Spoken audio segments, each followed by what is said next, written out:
This is Chris Avenir. Was an 18-year-old. Because he's 18, right, he's grown up in this environment. By the time he was 5, the internet was public. By the time he was 10, the public web was well on the way to being built out. By the time he was 15, MySpace, Friendster, Facebook had all launched. And before he was 20, he goes to college. And this spring, up at Ryerson College in Canada, where he's a student, he enrolls in the chemistry class. And like students since time immemorial, he says, well, this is hard, and I'm going to work for the test, and so I'll start a study group. But because he's 18, he starts the study group on Facebook. He calls it the Dungeon / the Ryerson College Chemistry Study Group.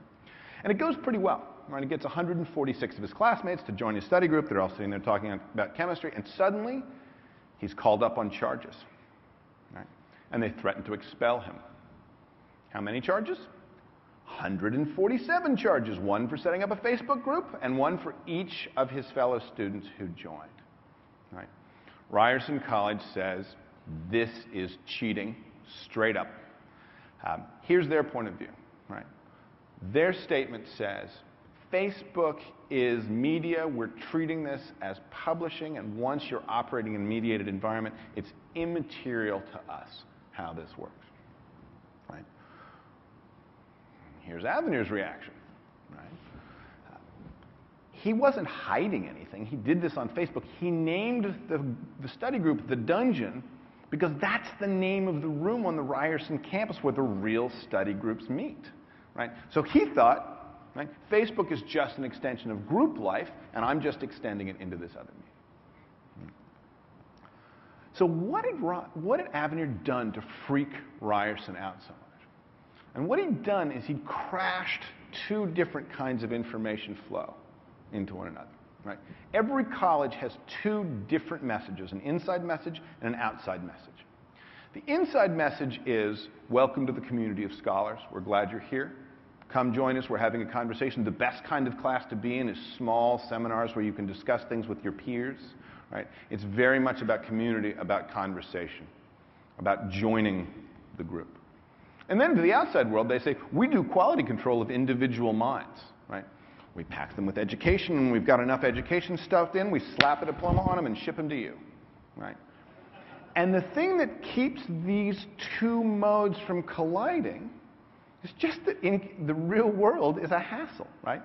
It's a hassle to get groups together.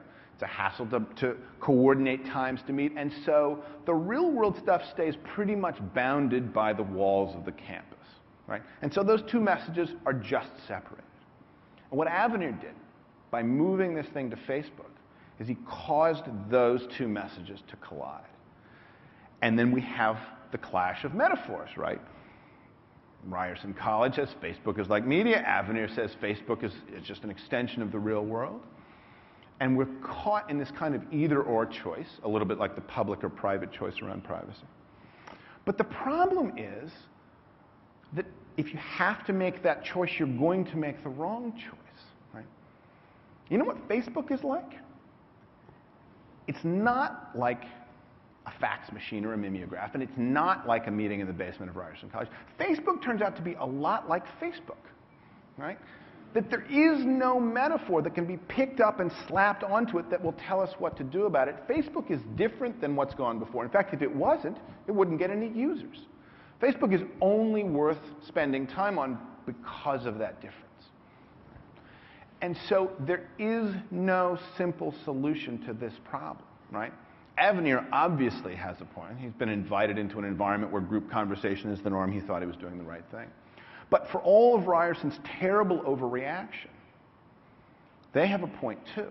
Right? Because even though there are study groups that meet in the real-world dungeon on the Ryerson campus, none of those tables seat 146. Right? If you have a small study group, half a dozen people, and somebody comes in and says, you know what, I'm really just here to mooch off you guys. I just want to know the answers to the chemistry test, and I'm not going to participate, you get kicked out. Right? Small groups defend themselves against free riders. Large groups don't. Right? What the internet does, right, is allows large systems that are free rider tolerant rather than free rider resistant.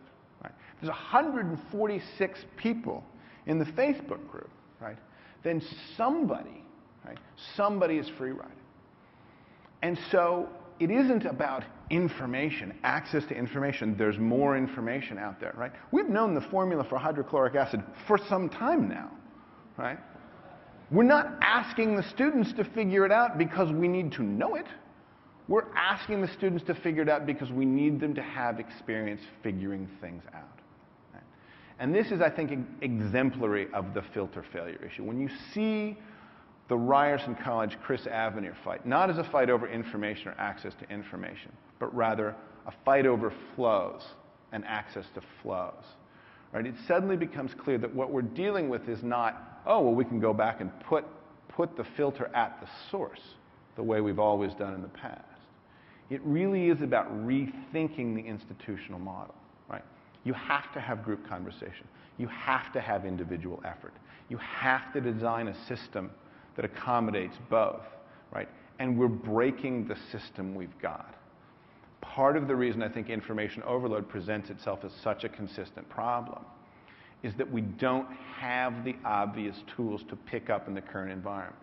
Using a metaphor of media, using a metaphor of real space, each of those illuminates part of the current landscape, but not enough. We're really pitched forward into a kind of new challenge. Now, this isn't a design problem. I don't think anybody can go out and start coding up the college of the future tomorrow, right? This is more of a mental shift, right? It's a way of seeing the world that assumes that we are to information overload as fishes are to water. It's just what we swim in.